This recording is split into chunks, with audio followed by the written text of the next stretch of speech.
مرحبا، كيفكن؟ اليوم رح نعمل مع بعض أطيب أكلة كبة. لتحضيرها بدي 4 كاسات برغل. أنا أخذت الحبة الفاتحة البيضة مع السمراء وحطيت لهم 4 كاسات مي مغلية. طبعا نقدر ننقع بمي باردة إذا كنا بدنا نطحن على الماكينة. أنا حطيت مي مغلية كنت على أساس أفركن على إيدي، بس إجت الكهرباء وطحنتن على الماكينة. المهم ننقعهم شي ساعة لحد ما تفتح حبة البرغل، بعدين بنبلش يا أما طحن أو فرك على الإيد حسب بقى أنتو شو بتحبوا. هون انتقلت للحمة. كنت جايبة كيلو ونص صفان مع بصلتين تقريبا حجم وسط، كمان فرمتهم على الماكينة وحطيتهم على الغاز مع البهارات اللي بتحبوه بقى حسب الرغبة.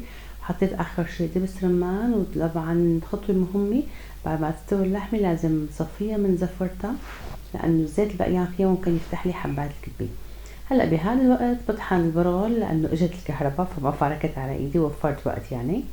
طحنت البرغل وحطيت له كاسة طحين وشوية ملح وشوية فلفل حمرا ورشة كمون وعجنتهم شوي، بس للأسف هي المرحلة أنا ماني مصوتة.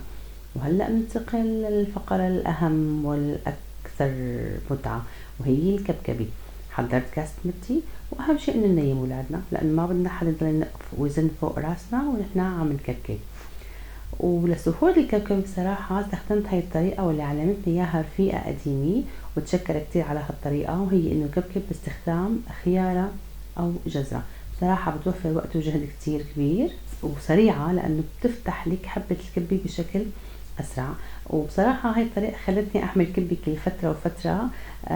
بينما قبل كنت اعملها يمكن بالسنة مرة، لانه ما عندي القدرة اني اقعد وقت طويل مشان كركب. بصراحة وفرت لي كتير وقت وجهد. المهم بعد ما اخلص كل الكمية، وصدقا السرعة بتكون او الوقت بيكون قياسي يعني. هلا بنتقل لمرحلة القلي. طبعا القلي لازم يكون بزيت كتير حامي وكتير غزير، يعني لازم وقت تنزل قطعة الكبة تنغمر تماما بقطع تنغمر تماما بالزيت عفوا. وبقى حسب ومقلايتك شو بتستوعب. انا مقلايتي بتاخد بين 8 ل 10 حبات كبة. ما بحرك بهاي المرحلة ابدا، بتركها شوي لبتبين علي من المقلاية انه هي اخذت لون غمقت شوي، او اخذت ما بيقولوا لون اشقر شوي. وقتها بقدر اقلبها شوي صغيرة. بقى بتقلي حسب شو بتحبي، تعطيه لون اشقر تغمقيها شوي بالقلي حسب انت شو بتحبي. بنطلع من الزيت وبنرجع بننزل الكمية الثانية بالزيت، ووقتها تاكلوا اطيب كبة.